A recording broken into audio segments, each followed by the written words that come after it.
날마다 쓰는 나의 신앙일기 TV 데일리 큐티 나무향기입니다. 오늘은 요한복음 19장 17절에서 22절을 묵상하겠습니다.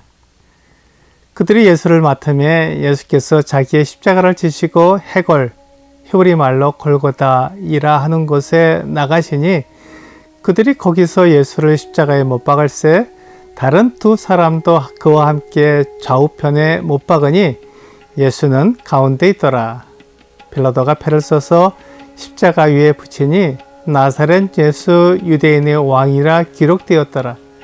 예수께서 못 박히신 곳이 성에서 가까운 거로 많은 유대인이 이 패를 읽는데 히브리와 로마와 헬로말로 기록되었더라.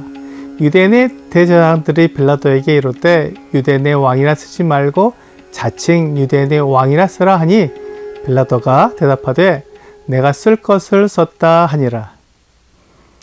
예수님에게 십자가형이 언도되자 형 집행이 속전속결로 이루어졌습니다. 예수님께서 자기 십자가를 지시고 해골이라는 곳으로 나가셨습니다. 예수님은 하나님의 아들이신데 사람들도 감당하기 어려운 십자가형을 당하셔야 했습니다. 예수님과 함께 십자가에 못 박힌 강도들은 그들이 한 행동 때문에 당연히 그런 형벌을 받아야 했지만 예수님은 아무 죄도 없이 십자가에 못 박히셨습니다. 누가복음 23장 40절과 41절은 하나는 그 사람을 꾸짖어 이르되 내가 동일한 정죄를 받고서도 하나님을 두려워하지 아니하느냐?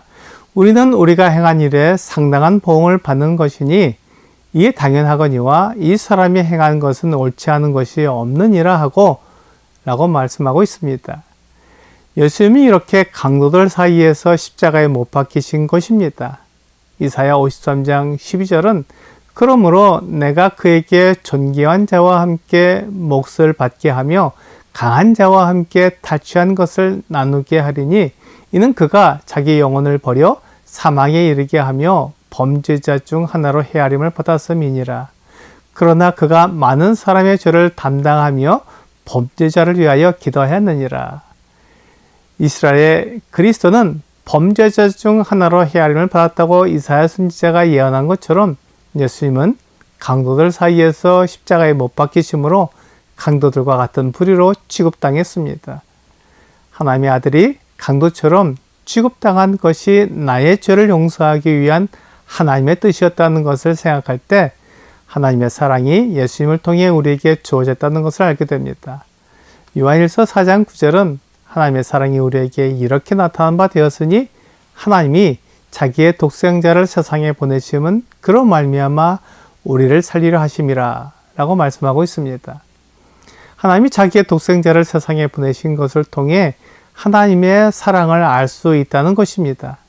하나님이 나를 사랑하시는 것을 어떻게 알 수 있느냐고 말하고 내가 하나님의 사랑을 느낄 수 있어야 한다고 주장하지만 하나님은 독생자를 보내신 것이 곧 나를 사랑하는 것이라고 말씀하시는 것입니다. 하나님의 사랑은 예수 그리스도를 통해 우리에게 주어집니다. 빌라도는 십자가 위에 패를 써서 붙였습니다.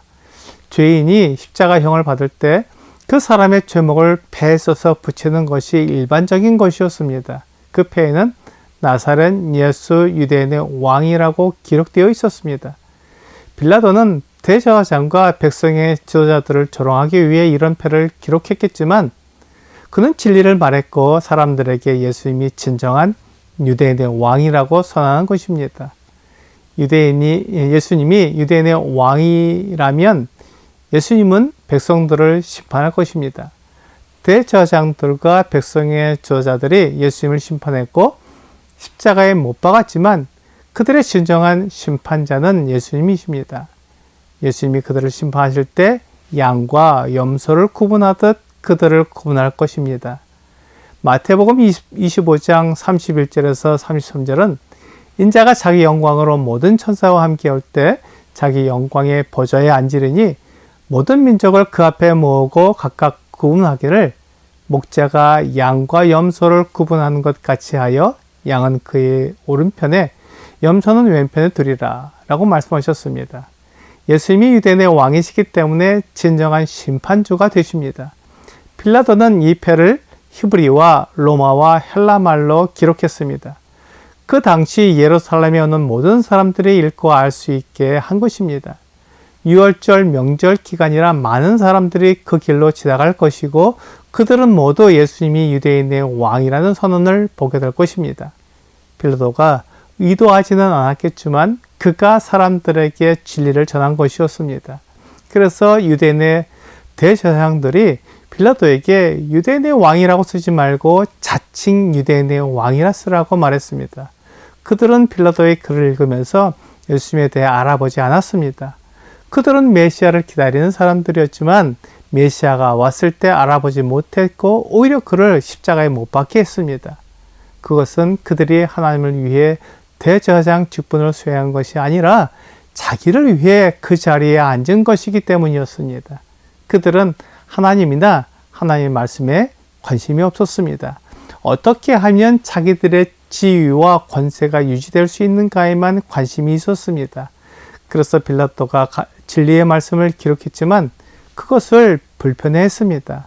그래서 급해 자칭이라는 말을 써 넣으라고 말했던 것입니다. 예수님은 자칭 유대인의 왕이 아니라 진정한 유대인의 왕이었습니다. 그들이 그것을 알아보지 못했고 자기들의 생각대로 예수님을 판단한 것이었습니다. 빌라도는 대제사장들에게 내가 쓸 것을 썼다고 말했습니다. 이것은 빌라도가 원칙을 고수하는 바른 성품을 지닌 인물이어서가 아니라 대제사장들에 대한 자기의 고집을 나타내는 것이었습니다. 사실 빌라도는 전성적으로 융통성이 없고 고집과 집요함을 섞어놓은 인물이라는 평을 받는 사람이었습니다. 그래서 빌라도가 진실을 거짓으로 바꾸기를 거부한 것이 아니라 자신에게 굴욕을 안겨준 자들에게 그 굴욕을 되갚아 준 것입니다. 하지만 빌라도의 고집이 진리를 나타내는 일이 된 것입니다. 오늘의 적용 질문을 보겠습니다. 예수님께서 잠잠히 십자가에 달리신 이유는 무엇입니까? 예수님은 하나님의 뜻을 이루고 사람들의 죄를 용서하기 위해 자신을 희생하셨습니다. 예수님이 이 세상에 오신 목적이 십자가에 달려 죽으시기 위한 것이었습니다. 예수님은 이사야 53장에 기록된 대로 잠잠히 십자가에 달리심으로 성경의 약속을 이루셨습니다. 오늘 십자가에서 우리를 위한 희생 제물이 되신 예수님을 믿어 구원을 얻는 여러분과 제가 되기를 주 예수님의 이름으로 기도합니다.